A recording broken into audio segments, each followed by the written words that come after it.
Hi, Vortex. So, in case you haven't noticed, you see my Morpheus? Do you see it? It's pretty cool. It's pretty cool that it's this side. I mean, wait. No. That's the side that works. This is the side that's missing. Now look. See that? Nothing. Glasses tend to be very flimsy. The same exact thing happened to my other pair, and my mom kept hounding me about it. It's like, what was the point in getting these when they just did the exact same thing? In even less time. That's life. That's life. Things break down and they snap.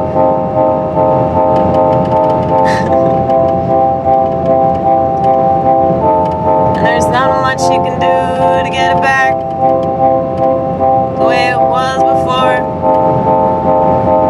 'Cause that's life. Things break down. Things start over. And that has to happen right now.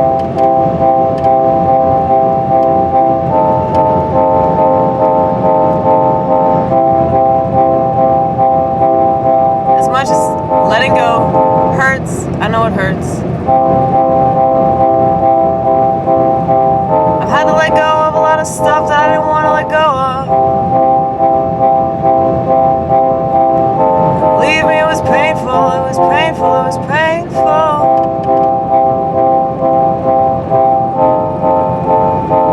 But when I let God take it, He took it, yeah, He took it. And I was really glad He took it. Stop fighting, stop fighting, stop fighting, stop fighting, stop fighting. Just accept what's coming, what's coming.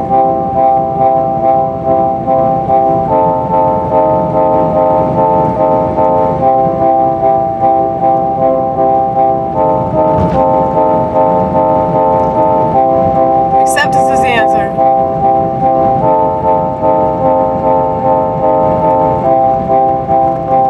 It's a lot easier than the alternative.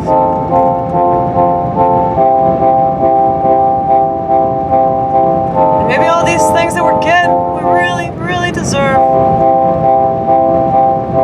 But of course, you're entitled ass. You'll never see that. You'll never see that.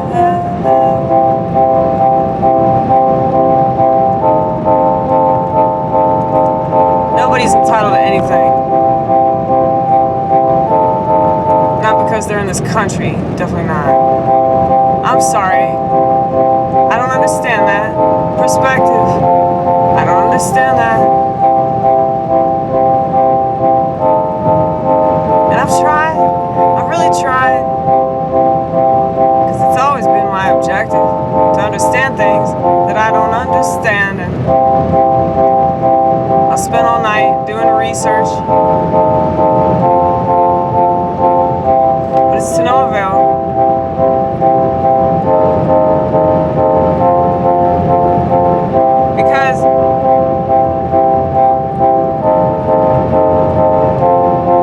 Lost my train of thought. I'm too tired for this shit right now. But I insisted, damn it, I insisted. What's to no avail? What's to no avail? Doing research. Trying to understand things I don't understand. Oh, in relation to entitlement. Entitlement. I'll never understand what makes people think that they deserve things that they didn't work for. Or they deserve more than the person next to them who's just like them. But maybe they don't look like them, maybe they don't sound like them.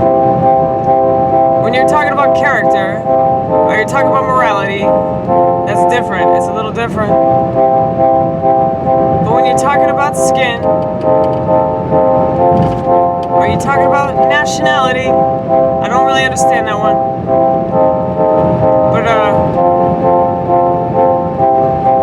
understand that America is supposed to be different.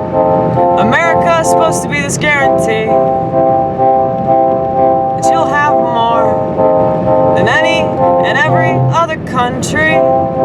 But that seems to not be the case. We've realized, as of late, that maybe what we thought was complete and utter bullshit. And maybe we're lied to this entire time. So why, oh why? But we just keep buying into the lie. I'll never understand it. Why you'd rather be lied to than just have to eat some shit. It's gonna taste real bad. But once you eat that shit sandwich, you'll realize, hey, well, at least I got fed. And it wasn't some GMOs that I thought were gonna be nourishing and keep me going during this long day at work, where the wonderful country that I live in is gonna take some of that precious money away, and they're gonna give it to some bureaucrat that's gonna rape a kid, and we're gonna pretend that it's going to all these people in poverty we really want and hope to stay in poverty. So they keep using us like we use them to make us get big, get even bigger, so big that there ain't nothing that nobody in this country can do to save the republic.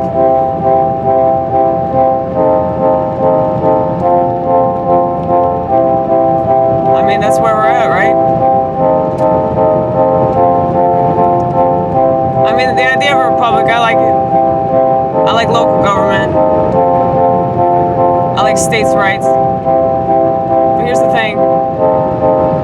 If you have less money and you have less power,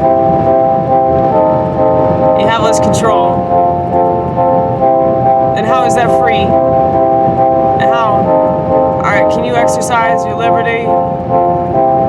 And there are a lot of people that can't see it. They don't want to see it. But whenever it comes to your neighborhood, then it's well understood. Whenever it happens to you, well, now we really gotta do something about it, don't we? But when that was happening to somebody else, you just stared at your TV. You just stared at your TV. Everything, everywhere, everyone is a TV, TV, TV, TV. Nobody cares about anything until it happens to them specifically. Well, that's the shittiest attitude. And that's quite an American attitude. And I call you guys americunts because you can't do anything right. And a part of me feels sorry for them because they'll never see it. And they'll never understand why all this shit's being taken away from them.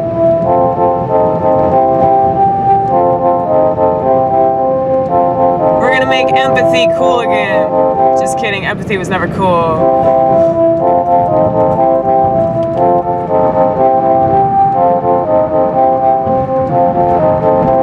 Cause it's not cool to care about things, like really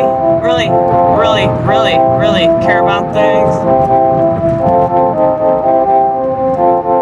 Ooh! Hey, Vortex.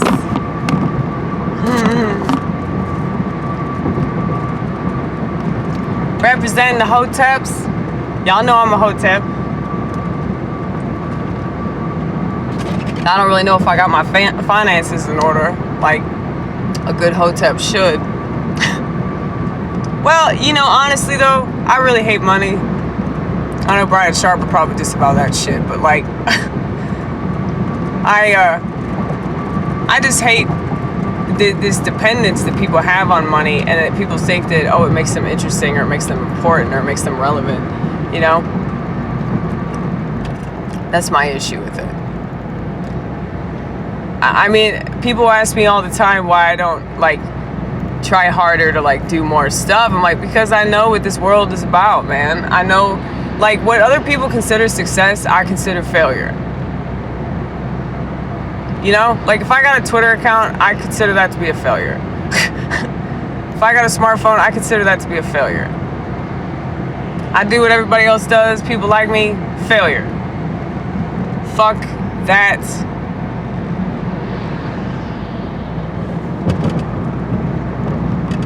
Holy shit. I changed lanes just in time. Thank you, Lord. I almost got hit by a car. It's alright. The timing was perfect. I wish y'all could have witnessed it. We'll never forget it. We'll never forget this moment. Just kidding. It's already gone. I already don't know what just happened. Anyway. Yeah, man. It's like, what's the point of making all this money if it's just going to be taken away? And it's like, I get that it's nice to have money because then you're not like stressed out or whatever, but I mean, look at all the people that have a bunch of money and they're still miserable. They still have a crippling addiction to cocaine and benzos and all this shit, you know? It's like, obviously money's not really the answer. It's not the solution. Especially, you know, when you make more money and then you just buy more stuff. You buy more stuff with that money that you made to distract you from the problem that you initially had. You know, so I feel like it's, I don't think it's just like materialism. I think it's like this, you know, this lack of confidence that we have in ourselves and just like our ability to be with ourselves and enjoy whatever we have. That's pretty simple, you know. Like right now, like, I mean, I love playing keyboard. I love playing music. It means a lot to me. And I'm satisfied with that. I'm satisfied with just playing music for people and getting the small crowd that I do and getting the laughs that I do and getting the nods that I do and getting the claps that I do. You know, that I'm satisfied with that. I don't need like a bunch of shit. Just like I'm satisfied with my 2 wagey jobs. I don't need a raise. And like I said, what's the point? What's the point of making more money? The government's just gonna take it away. They just penalize you. Anytime you do well, they penalize you. And then they take that money, give it to a bureaucrat. The bureaucrat rapes kids, and then that's where our tax dollars go to. So no thank you. No thank you. Like I make more money that contributes to that. Fuck that. So that's what I'm saying. You feel me? You feel me? You feel me? Ebonical, he used to say that all the time. I call him the ebonical because he was like so black. It was weird because this dude, his name was Chris. He was so funny. I used to work with him with Steak and Shake, and he was mixed. But what I've noticed about mixed people is that they always act more black. Every single one of them acts way more black than white, which is kind of proof that being black is, you know, as much as people say like, oh yeah, well it means like, oh, you're gonna be disadvantaged or whatever. Like, really? I don't think they see it that way. They're told to see it that way. But, you know, there's all kinds of different takes on stuff.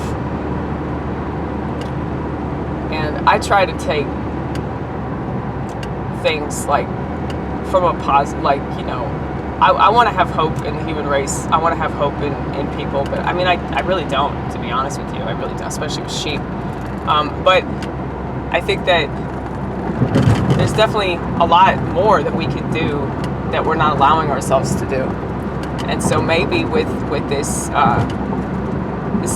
new beginning, you know, it reminds me of this god-awful song from the 90s. Actually, I think it was late 90s, early 2000s. Probably